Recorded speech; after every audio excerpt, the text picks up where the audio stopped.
c'est vrai que le couple, c'est différent dans la spiritualité. Puisque dans la spiritualité, nous avons le père spirituel. Nous avons les pères spirituels. Nous avons les pères spirituels. Les aînés, les pères dans la foi. Et le principe. Le principe, justement, c'est comme nous venons de l'énoncer. Jésus-Christ a dit, la Bible déclare dans Philippiens 2, à partir du verset 5, la Bible dit, ayez les sentiments qui étaient en Jésus-Christ. Verset 7, mais il s'est dépouillé lui-même. Verset 6 dit, lesquels existant en forme de Dieu, n'a point regardé comme une proie à être égal à Dieu. Donc, la femme peut avoir le pouvoir de se dire égal à son mari.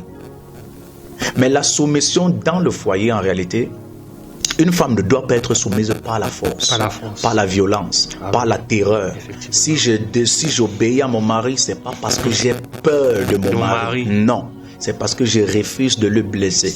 Donc, la meilleure façon de montrer à votre mari que vous l'aimez, c'est en respectant sa parole. Jésus-Christ a dit quoi? Vous êtes réellement mes disciples si vous gardez mes commandements. Celui-là montrera qu'il m'aime. Donc la meilleure façon de montrer à Christ que nous l'aimons, c'est en gardant sa parole. Quoique nous ayons notre propre parole, quoique nous ayons notre propre opinion, c'est en prenant son opinion à lui. C'est en respectant sa volonté à lui, quoique nous ayons notre propre volonté.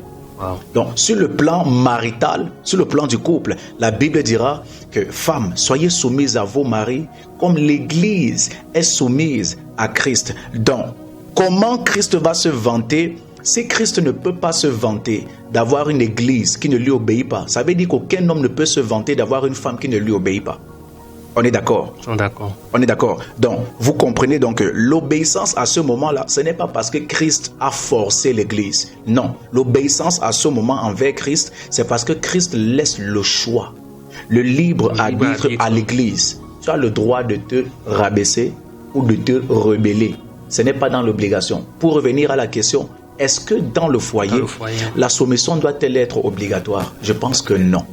Le vrai amour laisse l'être aimé être libre de ses choix, de se rabaisser ou de se rebeller. Mais si vous voyez une femme se rabaisser dans la terreur, dans la peur, ça veut dire qu'il n'y a plus l'amour. Parce que la Bible dit dans 1 Jean que l'amour parfait bannit la crainte. Bannit la crainte. Vous ne pouvez pas prêcher contre la dictature et vous-même vous devenez un Ben Laden dans votre foyer. Vous ne pouvez pas prêcher contre la dictature, juger les dictateurs dans leur nation en les traitant de dictateurs. Pourtant vous-même dans votre foyer, dans votre entreprise, dans votre maison, vous êtes un autre Ben Laden. C'est une contradiction. Un autre Saddam Hussein. Un autre Saddam Hussein. C'est une contradiction en fait.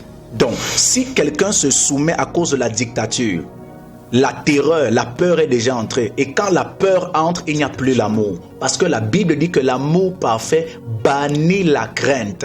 Bannit la crainte. Donc, je ne peux pas faire parce que j'ai peur de la personne, mais juste parce que j'aime la personne et je ne veux pas blesser la personne que j'aime. J'aime la personne et je ne veux pas la blesser.